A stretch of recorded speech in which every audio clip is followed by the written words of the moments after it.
29 August हा दिवस हॉकीचे जादूगार मेजर ध्यानचंद यांचा जन्मदिवस म्हणून तो राष्ट्रीय क्रीडा दिन म्हणून देशभर साजरा केला जातो। क्रीडा संस्कृतीला प्रोत्साहन देणे, युवकांमध्ये शिस्त, संघभावना, आत्मविश्वास आणि निरोगीपणा वाढविणे हे या दिनाचं प्रमुख महत्त्व आहे।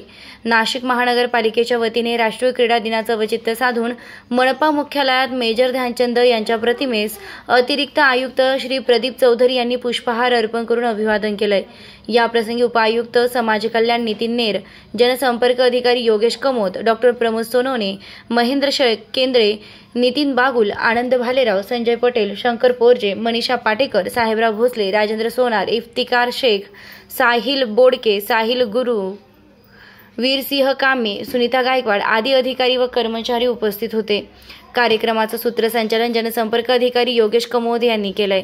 खेळाडू घडला म्हणजे सक्षम समाज आणि सक्षम राष्ट्र घडते या जाणीवेतून राष्ट्रीय क्रीडा दिनाचं आयोजन करण्यात आलं असून क्रीडेमुळे शारीरिक तंदुरुस्ती बरोबरच मानसिक सबलता देखील वाढते असं या कार्यातून अधोरेखित करण्यात आलंय।